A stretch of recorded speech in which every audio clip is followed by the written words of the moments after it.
Hey folks, I'm here with a couple of good friends of mine. This is Ryan Gardner, and this is Andrew Cheatham. That's a wild last name.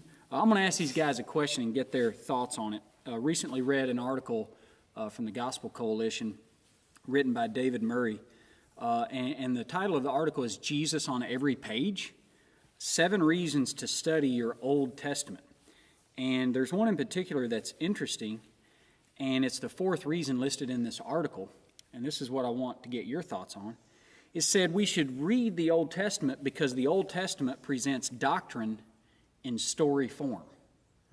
And so the idea here is that Christian doctrines are threaded throughout Old Testament narratives.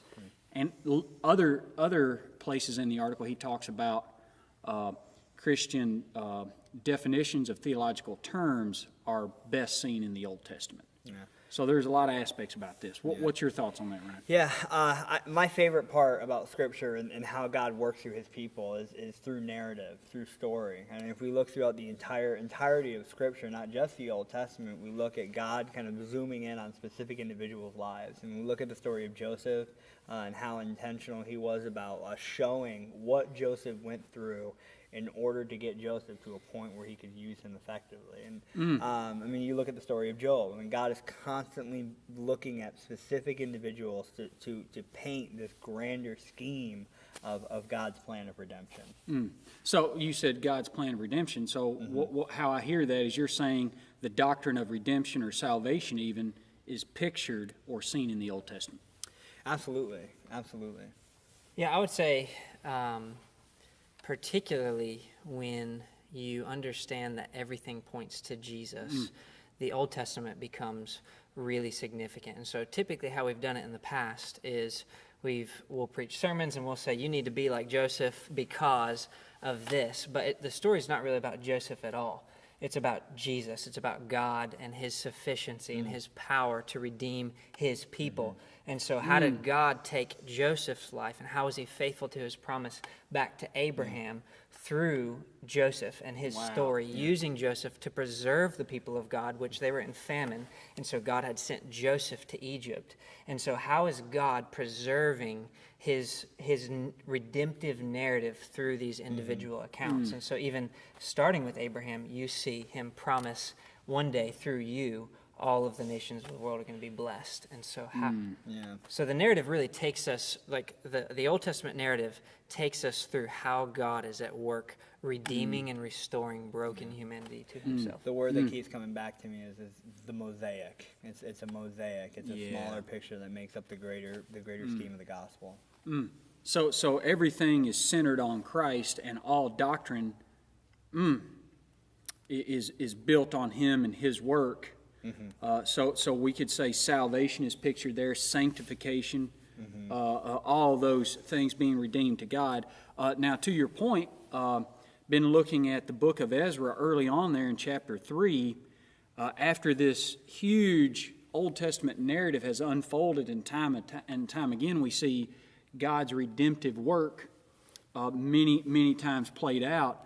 We get there where they return from Babylonian exile to the promised land, and they lay the foundation of the temple, and then the people respond with God's, I think it says God's enduring mercy lasts forever. And so, it's almost like you can literally take that sentence and place it at the cross, that God's enduring mercy endures forever. So any more thoughts on how the Old Testament, just substantiates all of Christian doctrine? Well, I would say Jesus makes this very clear in His conversation with the 2 disciples after He's resurrected. He's on the name of the road where it says He opens Emmaus, the road to Emmaus. He opens their eyes and reveals to them through the Scriptures about how they testify of who He is. And so the Scriptures at that time, we didn't have the New Testament. That's the Old Testament. And then when you see the apostles preaching, Paul, all of the Gospels, they're rich with the Old Testament. And so they clearly see the Old Testament as pointing to and testifying to the final work that we see in Jesus. And then what they're doing is they're fleshing out the Old Testament in the New Testament. Man, that's so you good. can't escape it. It's just So what about this idea? I think it occurred, I don't know, in the last few hundred years about dissecting the New Testament and sterilizing systematic theology.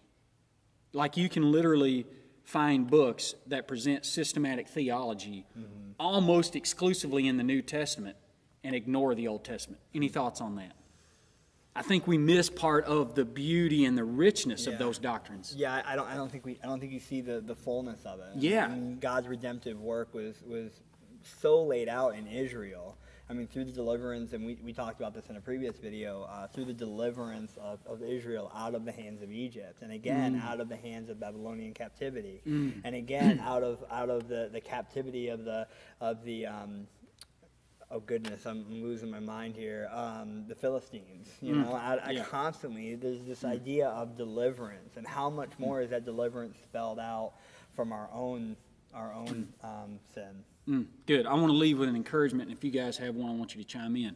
I would encourage you to go back to the Old Testament, open those pages, and see Jesus on every page. Man, I think we're missing some of the richness of those Christian doctrines when we don't go to the Old Testament to see them. Any closing thoughts? Absolutely. I would just draw that same parallel between the importance of the redemptive work of the coming Messiah in the Old Testament, especially through the prophecies of Isaiah, through the prophecies of Ezekiel, and then the playing out of that in the Gospels themselves. And I think you would draw a really cool parallel with that. Cool, man.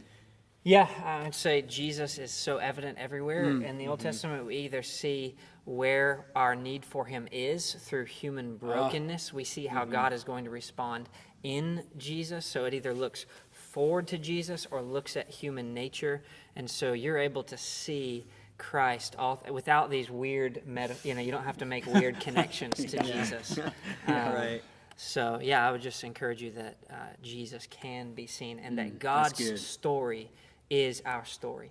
Creation, fall, redemption, restoration. Every single one of us who love Jesus, we're born. We all recognize something went wrong in our lives. All of us met Jesus, were redeemed, and now he's at work restoring us. So the story of the Bible is our story. I love how you brought that up. I love how you just really quick, I love how you emphasized how it's not the individual story that really is God's looking at. It's that working through that individual to the glorification of God himself, so that we are not the hero of our own story. Yeah, this is totally God's story. This Right, has nothing to do with us. absolutely. And that's even post-crucifixion. That's even in the present age that we live in. That's good, man. Is not God the hero of even our stories? When we, so That's good. Love you guys. Thanks for your thoughts. We'll do it again.